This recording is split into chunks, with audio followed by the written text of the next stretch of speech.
people don't really understand where their sources of power come from, their sources of food, their sources of wealth, and so they're now actively voting against them. And I think that when it comes to renewable energy, look, most people's experience of that is having solar power on their roof, and despite the fact that some of them expend tens of thousands of dollars to get it there, once it is there, they tend to think that the electricity that they got from it is free. I think one of the really big problems that we've had in the course of the last several years in Australia is the ability to try and frame the argument in such a way that people will begin to understand about where the real cost drivers in their bill are. But that's the best evidence. People keep talking about modelling, right? So we talk about modelling, and when renewables are generating, they are the cheapest form of power. Well, of course, that may well be the case when they're generating. They mostly don't generate, and they need a massive life support system to keep them going. And it's the total bill that you pay for. So it's that electricity bill which is the best measure. That's the pulse of where the cost of power is. And at the moment, the government is keeping that suppressed, John, of course, by subsidising the cost of power. Now, if and when the Labor Party decides to stop doing that, then people will be exposed to the real cost of electricity, and maybe then more questions will be asked.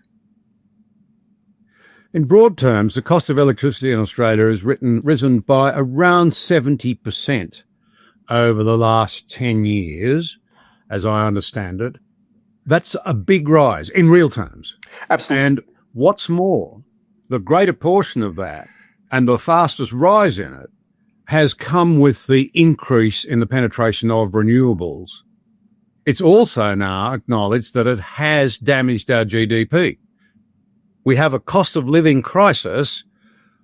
Why is it that it seems so difficult to get people to focus on reality that what we're doing is economically very damaging?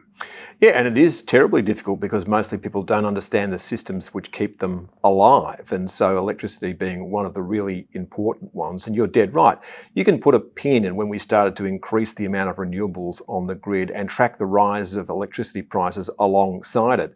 And the one example that I'd offer is South Australia, which has more wind and solar on the grid than anywhere else in Australia, and the highest electricity prices in Australia. So there's clearly a correlation there. And you and I both know that there's absolutely a correlation, because as you build these systems, you have to overbuild them, because the wind doesn't always blow and the sun doesn't always shine. You need some sort of backup. You need to spread these resources to the four corners of the earth in order to capture as much as you can. I think we've got to start changing the language, John. I don't think we should be calling wind and solar energy generators. I think we should be calling them energy gatherers, because that's essentially the way that they work. It's like throwing a net into the ocean. You get what nature gives you. And if nature does not give you energy, then you need to find that energy from somewhere else. South Australia is a good example, because what happens there is it's essentially kept alive, that system, by a lifeline that comes from Victoria and Victoria's brown coal-fired plants. Now, as those things shut down, the grid will become ever more unstable, both in South Australia and in Victoria, and then, of course, on through New South Wales and Queensland.